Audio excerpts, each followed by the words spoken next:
Welcome to our Planning to Canada Series 1 Episode 2. Again, please don't forget to follow us or like us so that you'll get notified whenever we have new videos.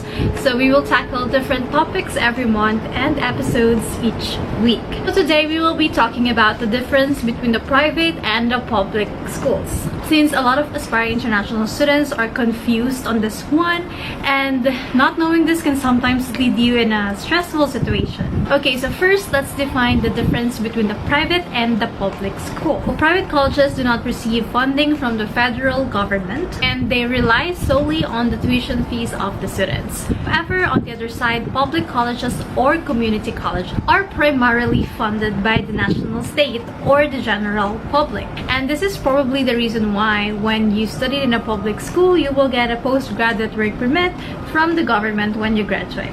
Now let's compare the tuition fees for international students. So private colleges are much more cheaper than the public colleges because they cannot give you a postgraduate work permit once you graduate. However, there are private schools with specific programs that can give you a postgraduate work permit once you graduate. So that means you can study with less tuition fee and still get a PGWP after you graduate. And some private schools are also partnering with public school. This is called the private-public partnership. And usually there's a lot of scholarship offered in these partnerships so that you could study with a scholarship and also a PGWP after you graduate. So private colleges are ranging from 8,000 to 12,000 Canadian dollars depending on the length and the program that you want to take after scholarship. This is perfect for students who have a very limited budget for studying in Canada but they want to come here as soon as possible. Now for the public colleges, it is more or less 16, 17, 18 Canadian dollars depending on the program and of course the length of your studies as well. And please do take note that this tuition fee are increasing as the year goes by, so please do take that in mind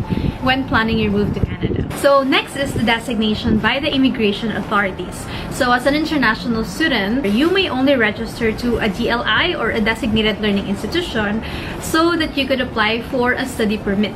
All community colleges or public colleges have a DLI, and some private colleges may not be designated by the immigration authorities. So to make sure if a college have a DLI or a designated learning institution, you can always visit the IRCC website.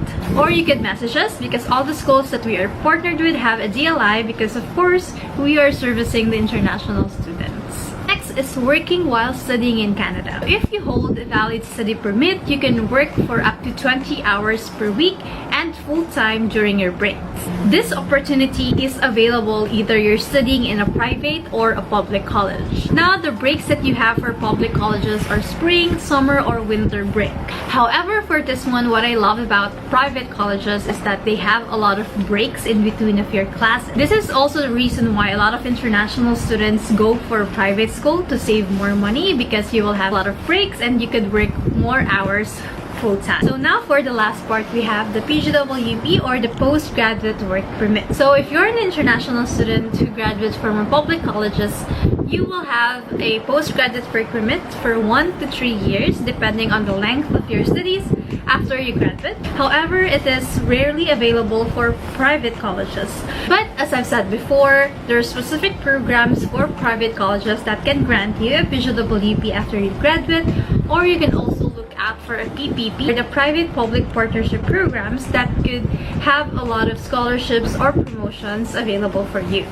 So this PPP is usually located on downtown. So we have in downtown Toronto and downtown Vancouver. So since a lot of students wants to study in downtown to get more experience and get more job opportunities, which is vast based on my experience, these schools that are outside downtown are partnering with schools inside, which are the private school, to give international students more options when it comes to schools and the programs that are offered. And that's it. That's the general idea about the difference between the private and the public college. If you have any questions or if you're ready to start your application, please do message us so that you could get a 15-minute consultation with us. Again, this is Fiona and see you next week. Bye!